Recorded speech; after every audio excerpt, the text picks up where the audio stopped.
Enjoy life. Yes, enjoy life with Miller High Life as the Miller Brewing Company brings you this special film presentation.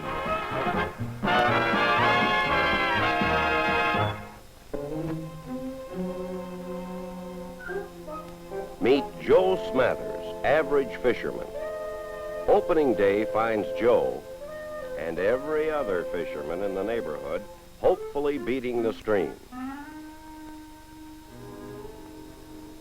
Uh-oh, another fisherman. Oh, well, the more the merrier. What's this? A strike. Watch carefully, Joe. Don't let him get away.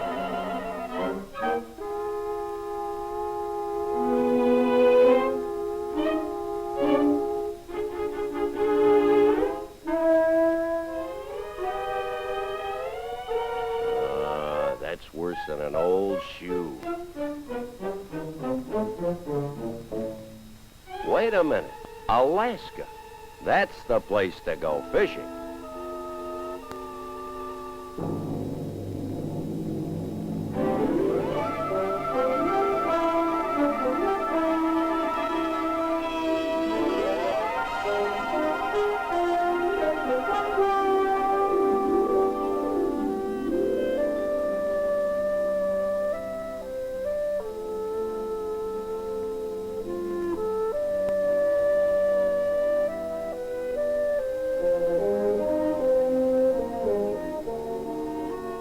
Joe and his wife Sally are in Anchorage in a matter of hours and are headed out for the section of Alaska known as Angler's Paradise. It seems Joe is a little more anxious than Sally. That is, until he meets the pretty stewardess.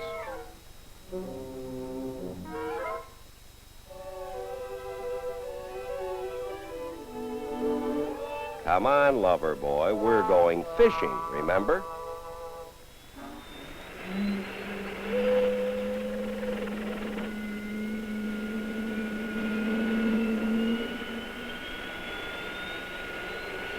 Alaska is in the forefront of the jet age, and jet-powered aircraft are used to cover the vast spaces of our 49th state, safely and quickly.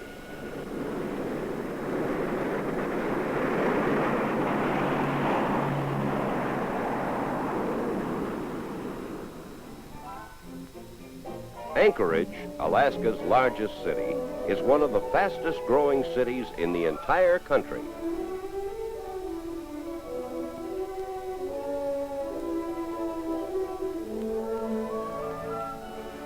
Sally was a little reluctant to make the trip until she saw the magnificent scenery offered by our new state. Sights like Mount McKinley, the highest mountain in North America, can be seen en route to the southwest Alaska Peninsula.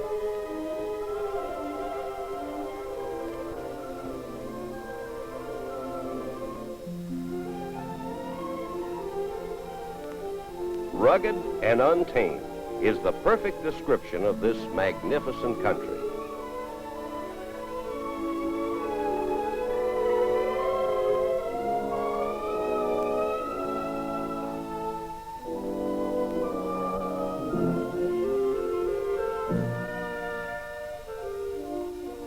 On the landing strip at the Brooks River camp, the camp manager, Johnny Wilson, his daughter, Rose Marie, and Teddy, the guide, wait to greet Sally and Joe.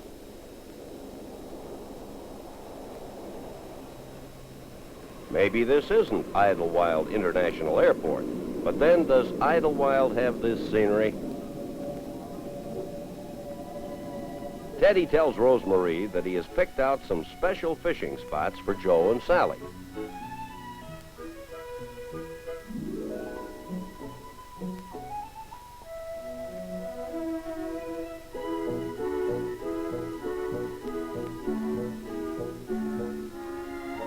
Rosemary, John, and Teddy greet the cheechakos, that's Alaskan for newcomers, and they all head down the hill for the lodge.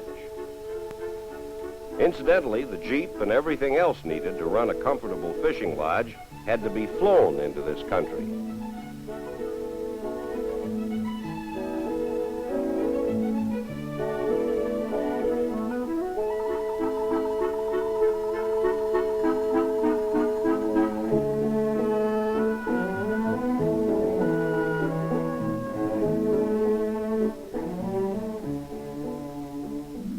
At the camp, Sally gets her first look at the renowned Alaskan wildlife. A couple of ground squirrels tangling with an old can of peanut butter.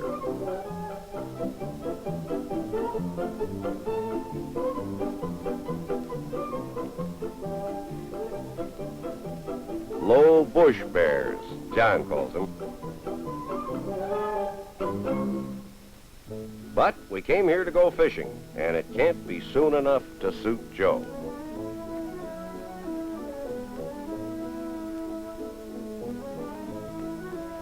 Joe has been ready for half an hour, and still the girls haven't shown up. For crying out loud, the fish won't care how they look. Well, maybe Teddy can show something to Joe that'll take his mind off the waiting. Here, catch. Joe is initiated into the secrets of pumice stone, the fantastic rocks that weigh very little and float in water. This whole area is filled with pumice stone since nearby Mount Katmai literally blew its top in 1912, showering pumice stone like raindrops all over the surrounding countryside. Well, it's about time. Come on, girls, let's have at it.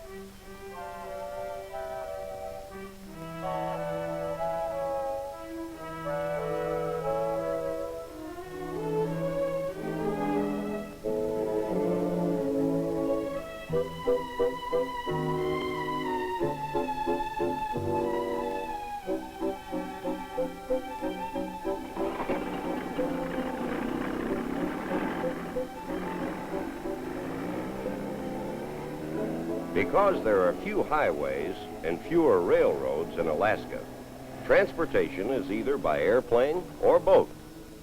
Alaska has more pilots per capita than any other state, and almost everyone owns a boat.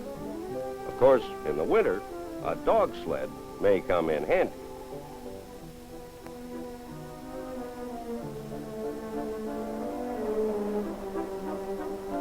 Teddy heads up the Naknek River to a quiet pool. A perfect spot for beginners.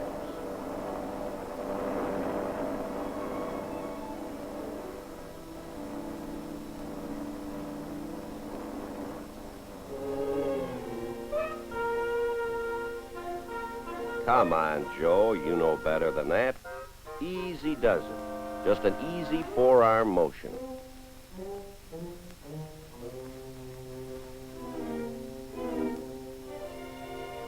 Sally knows enough to ask for help.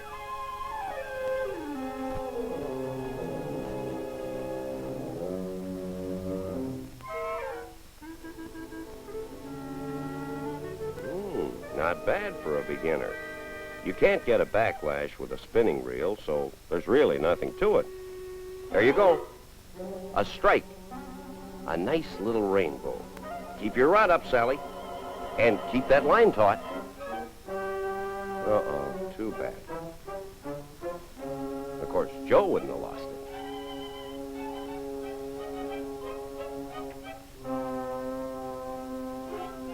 Aha! Now the Lord and Master hooks one. Take it easy, Joe. Remember what happened to Sally's fish. What was that you were saying?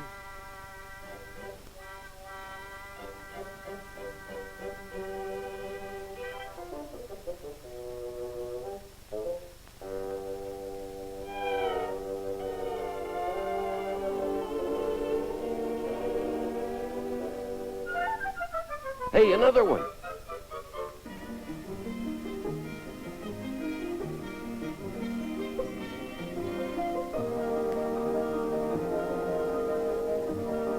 That's it.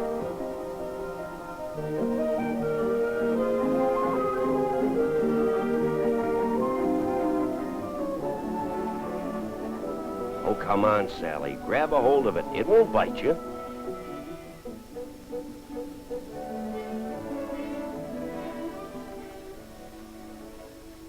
The second day, Teddy takes the group to a spot below the falls on the Naknek for some sporty grayling fishing.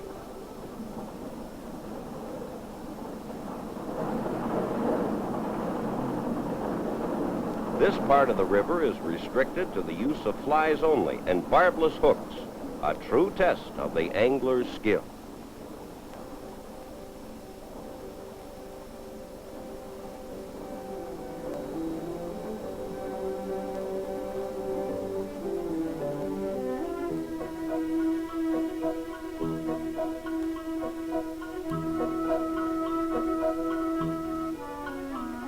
Teddy is using a fly rod, and he demonstrates its use.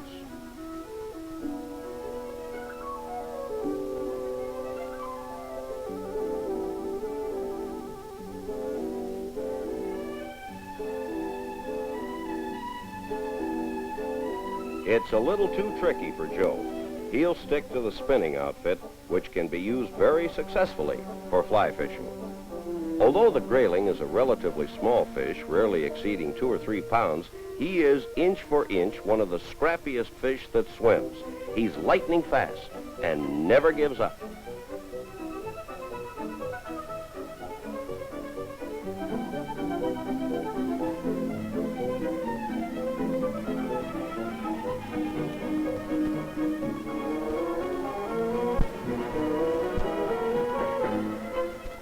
Teddy gets ready to land this little fighter.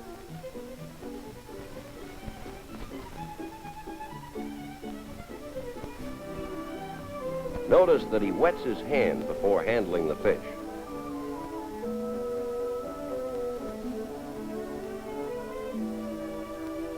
A true sportsman, Teddy never keeps more fish than he can eat, and by handling the fish with wet hands, he can release the fish without damaging the sensitive scales. Okay, Joe, now show us how good a fisherman you are. Look at that little rascal jump.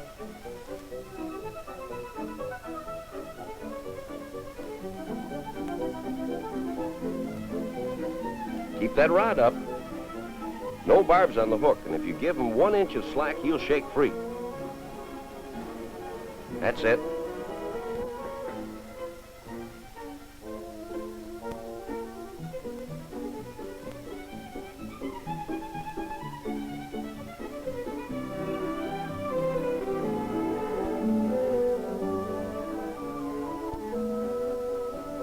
Remember the hand. Good show. Let him go, and maybe the next time it won't be so easy to land that fella. This is fishing at its best. No wonder they call this area Angler's Paradise.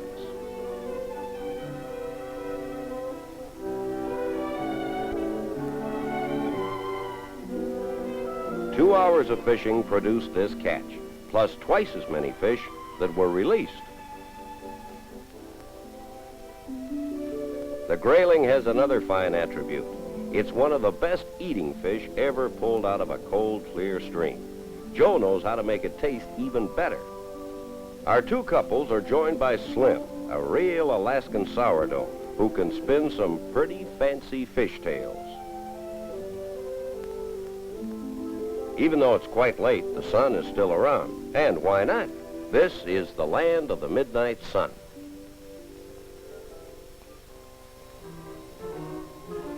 After dinner, Joe and Slim get to swapping fish stories.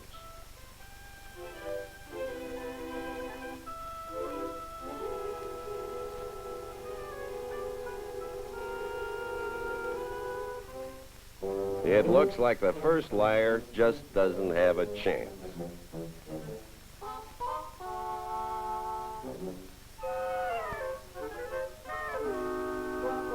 Joe soon learns that when it comes to telling yarns, old sourdoughs like Slim can teach even the Texans a thing or two.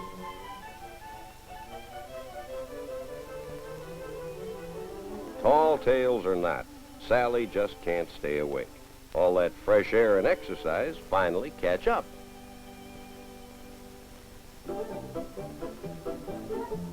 The next morning, Sally and Rosemarie feed some of the nutty squirrels.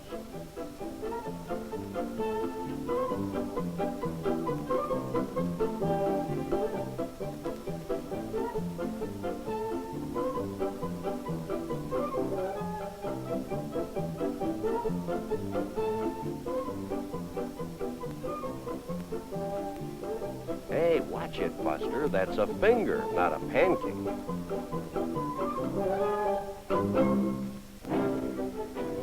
Joe and Teddy head up into the mountains to Funnel Creek. The spawning sockeye salmon have entered the streams up here, followed by swarms of huge rainbow trout. The trout like nothing better than salmon eggs, and they'll chase the salmon right up narrow streams to get this trout delicacy. Look at that trout jump.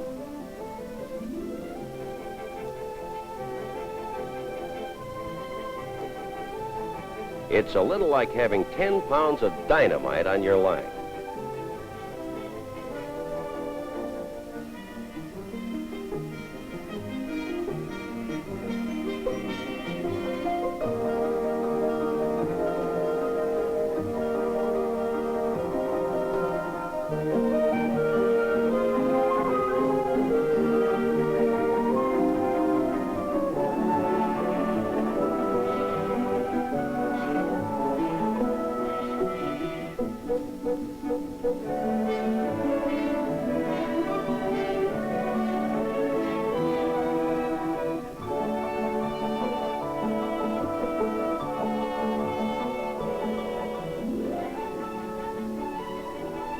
How's that for a rainbow?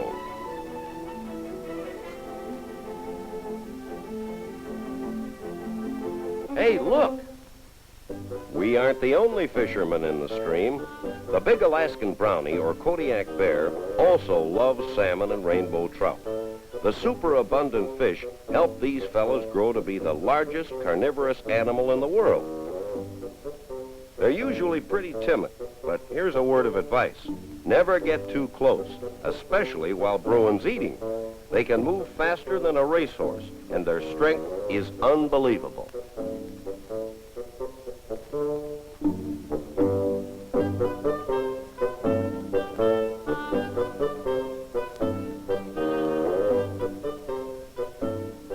They are easily spooked, and any loud noise will usually send them on their way.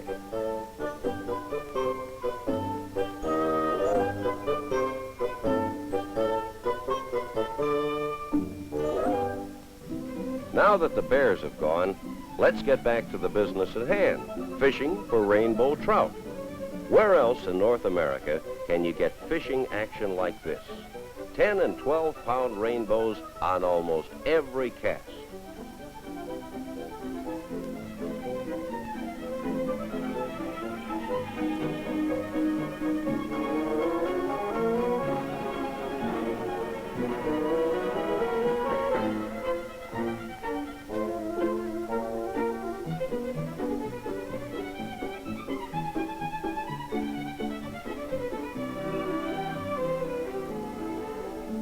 Here's a day's catch that Joe will long remember, and still, they release twice as many as they catch.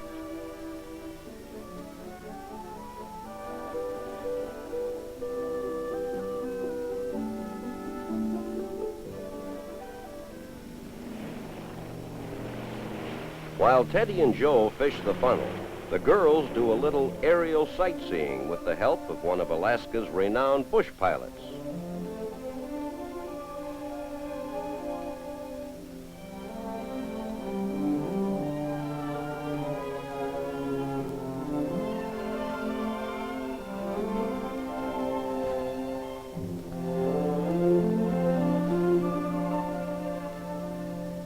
This is the famous Valley of 10,000 Smokes, formed when the volcano, Mount Katmai, exploded in 1912.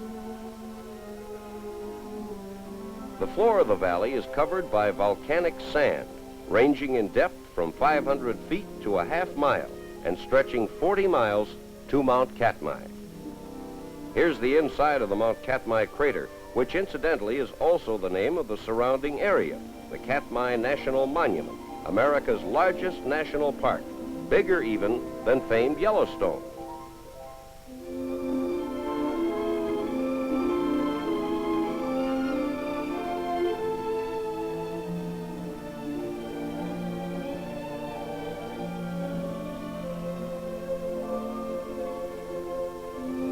It's hard to find a more beautiful wilderness area.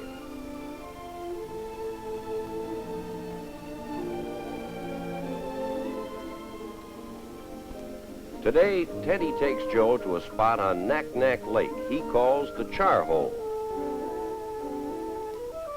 They are after the famed Arctic char. The fish school up off the mouths of small streams in late summer. The Arctic char, a true member of the trout family, is closely related to the Dolly Varden trout and is one of the most elusive of all trout.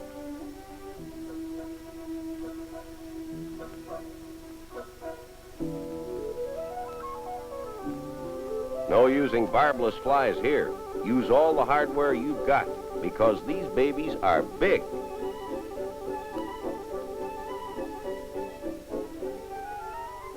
Oh no, he almost took the lure but decided he'd wait.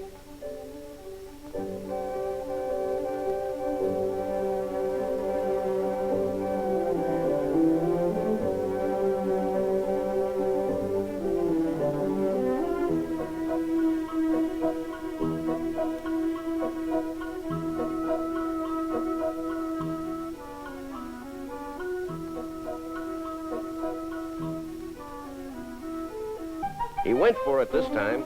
Looks like Teddy hooked a big one.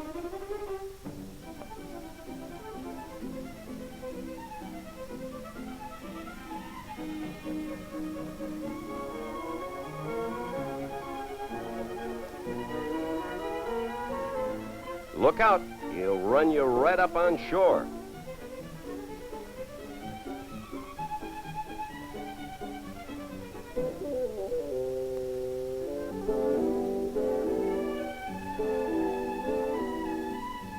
How's that for a trophy fish? A 14-pound Arctic char. Try casting over there, Joe.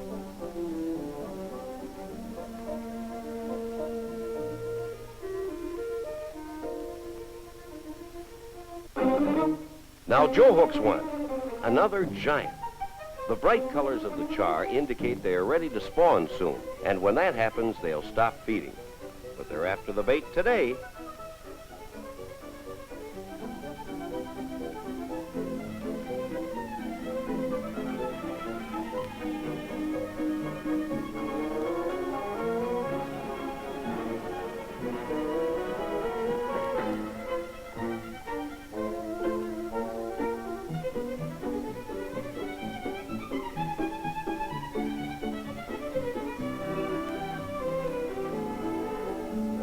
It'll take two of them to land this old boy.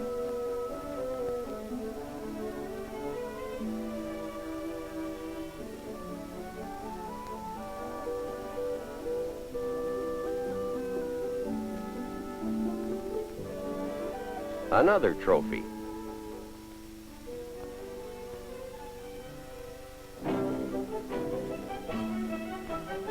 During the next few days, Joe and Sally really learn what it means to live in a wilderness area.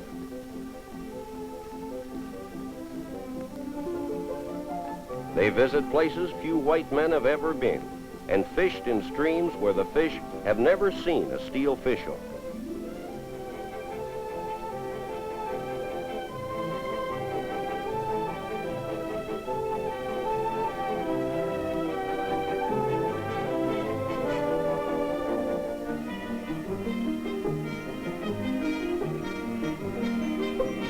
Sally is now a confirmed fisherman. And Joe, well, he'll never forget this experience.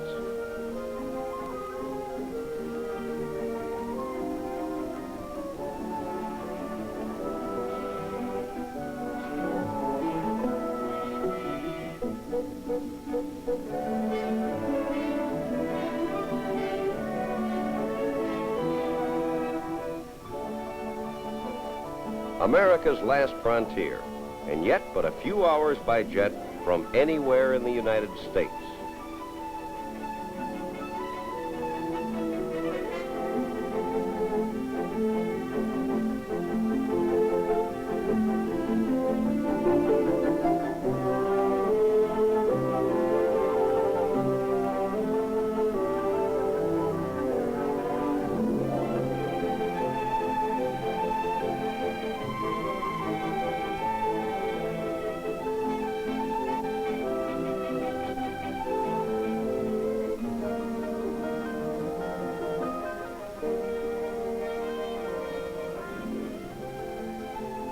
The world's finest fishing amidst spectacular scenery.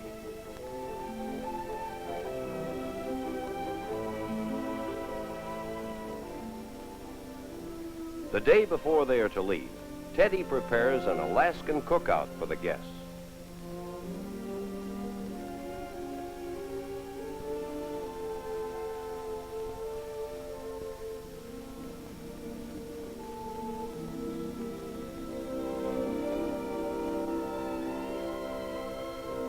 No trouble keeping the beer cool. The clear, icy streams keep the beer at just the right temperature. Joe is hesitant to leave the water, but once he gets a whiff of the crisp, fresh-caught trout, he'll forget catching fish for a while.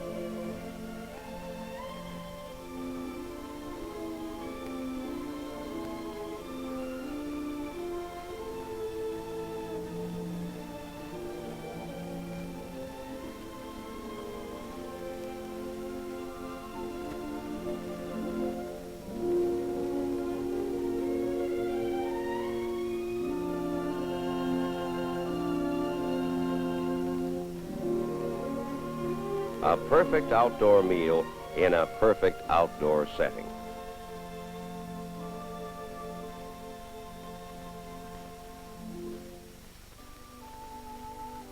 But all good things must come to an end, and Sally and Joe head for home.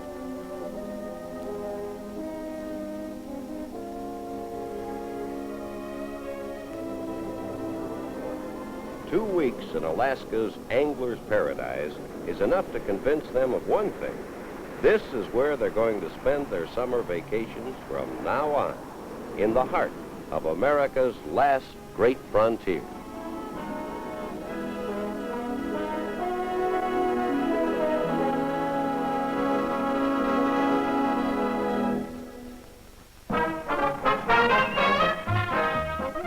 This has been a special film presentation by Miller High Life, the national champion of quality.